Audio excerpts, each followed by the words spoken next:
Hey everyone, Chuck Fulkerson here with TradersArmy.com. One of the things people ask me about is where on the website do we put our performance? Where do we put our results? And the answer is we don't. We don't have a performance page. We don't have a results page. And the reason is because of the infinite number of variables that exist when you have a results page. You know, in the world of trading and investing, we say this all the time. It's not about the results. It's about the process. We can control the process, but we can't control the results. So what we do every day is we have a daily market commentary, we have live trade rooms, and we've got our private trade feed that shows everything that we look at in the markets following a process. But we can't control the results. And I believe it's disingenuous to show a results page that won't be the same for everyone.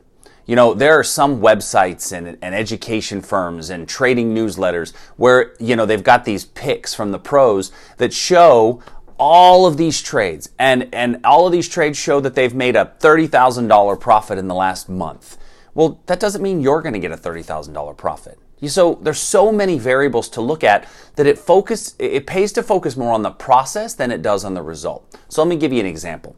If we're looking at a trade in, say, the ES futures. Now, for those of you that don't trade futures, the ES is the S&P 500.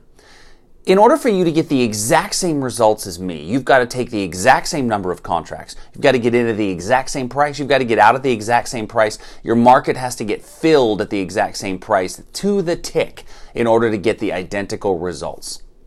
In reality, that doesn't always happen.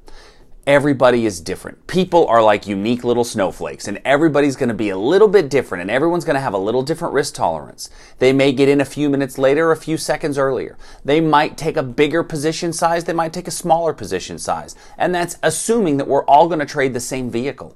You know, when we're looking at the ES, there's many variables you could trade. Instead of trading the ES, for example, you might trade the micro ES. The micro ES allows you to take advantage of the futures market, but at 1/10 the size of the ES.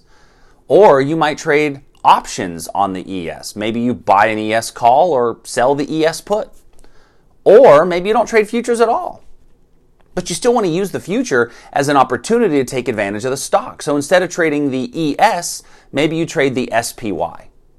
Well, maybe you don't trade the ETF, the SPY itself. Maybe you trade the SPY call. Or you do the put. Or what if you do the vertical spread?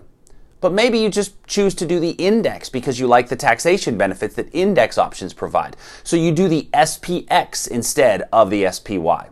My point is that there are essentially an impossible amount of variables to account for in a results page. But that's why we focus on the process. At TradersArmy.com, it is all about process. If I get the process right, the results will happen. And so go to Traders Army, make sure that you are identifying what's my process, knowing your rules, following a good plan. We can't wait to help you get to where you want to be, help you identify your process and achieve your goals so that you can truly live life on your terms.